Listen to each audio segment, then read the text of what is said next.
સર્વેને મારા જય શ્રી કૃષ્ણ। અધિક માસની અમૃત ધારામાં આજની વાર્તા છે મેના વ્રત। પાંચમી વાર્તા મેના વ્રત। એક દિવસની વાત છે। દેવી પાર્વતી હિંડોળે હિંચે છે, એવામાં સતી અરુંધતીનું આગમન થયું। પાર્વતીજીએ કુશળતા સમાચાર પૂછી। સતી કહે, કંઈ કામકાજ?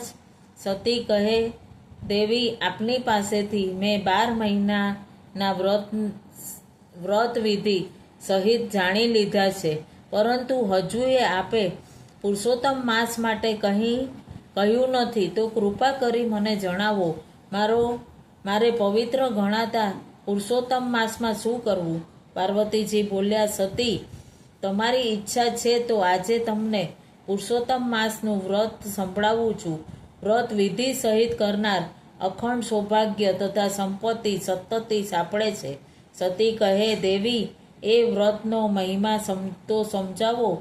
દેવી બોલ્યા, એક દિવસ હું શિવજી સાથે સોગટાબાજી રમી રહી હતી, એવામાં મારા માતુશ્રી મેનાવતી આવ્યા, એટલે હું બાજી રમવાની પડતી મૂકી માતાની સાથે વાતે વળગી। વાતમાં મારી માતાએ કહ્યું, બેટી, મારા પેટે જન્મ લીધો છે તે તારા જીવનને સાર્થક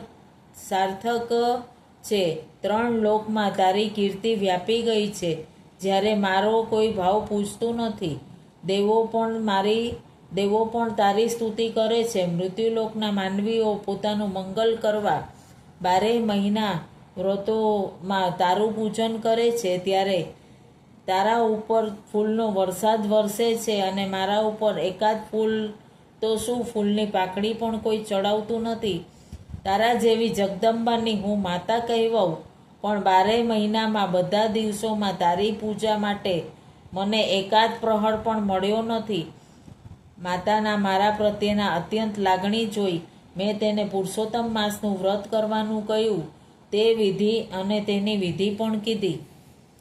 સતી અરુંધતી હર્ષ પામી બોલ્યા, દેવી, ત્યારે પુરુષોત્તમ માસની વ્રતની વિધિ બતાવો, હું પણ પૂર્ણ ભાવથી કરીશ। દેવી પાર્વતીજીએ પુરુષોત્તમ માસના વ્રતની વિધિ બતાવતા કહ્યું, સતી, જ્યારે અધિક માસમાં પુરુષોત્તમ માસ આવે ત્યારે સુદ પક્ષની ત્રીજના દિવસે સવારે વહેલા ઉઠવું, સ્નાન કરી સ્વચ્છ વસ્ત્રો પહેરી ભૂદેવ સમક્ષ વ્રતનો સંકલ્પ કરવો। ત્યારબાદ ઘરમાં પવિત્ર જગ્યાએ પાટલા ઉપર ધતુરાના 5 ફૂલ મૂકી દેવની સ્થાપના કરવી। આ વ્રતમાં મારી માતા મેનાવતીની મહત્તા છે, એટલે હાથી પર પતિ પુત્ર સાથે બેઠા હોય એવી મેનાની સોનાની મૂર્તિ પહેલાં બનાવી રાખવી પડે છે। મૂર્તિની 5 ગૌરી સાથે બ્રાહ્મણ સાથે પ્રતિષ્ઠા કરવી અને તેની આગળ અખંડ દીવો રાખી અને રોજ મૂર્તિનું પુષ્પો અને સુગંધિત દ્રવ્યો વડે પૂજન કરીને નૈવેદ્ય ધરાવી આરતી ઉતારવાની। આ વ્રતમાં કોઈ એકટાણું કરે, આ પ્રમાણે વિધિ સહિત પૂજન પુરુષોત્તમ માસ પૂર્ણ થતા સુધી રોજ થવું જોઈએ, અને મહિનો ઉતરતા વ્રતનું ઉજવણું કરવું। તેમાં વ્રત દરમિયાન પૂજેલી મેનાની સોનાની મૂર્તિ અંતિમ પૂજન કરી કોઈ બ્રાહ્મણોને સજોડે જમાડી તેની સાથે દક્ષિણા સાથે વસ્ત્રદાન કરવું। શક્તિ હોય તો સુવર્ણદાન પણ થઈ શકે। મેના વ્રતથી કામના મનની પૂરણ થાય છે, દુઃખ મટે છે ને સુખ મળે, કુટુંબમાં શાંતિ થાય, પુરુષોત્તમને પૂજતા સફળ થાય સૌ કામ, સંતતિને સંપત્તિ મળે, ઉજ્જવળ થાય એના નામ। અધિક માસમાં સ્ત્રીઓ માટેનું આ વ્રત અતિ ઉત્તમ અને સૌભાગ્ય સુખ આપનારું છે। ગમે તેટલી દરિદ્રતા હોય, અશાંતિ હોય, ચિંતા હોય, મૂંઝવણ હોય, એ બધી બાધા મેના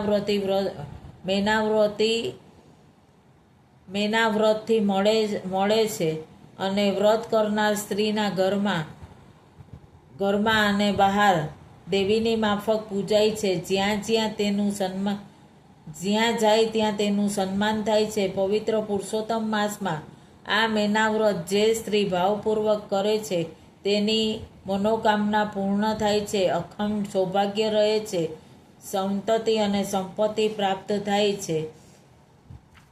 આજની અમૃતધારામાં મેના વ્રતની વાર્તા શ્રી પુરુષોત્તમ ભગવાનને અર્પણ, શ્રી મેનાવતી માતાને અર્પણ. આપ સર્વેને મારા જય શ્રી કૃષ્ણ.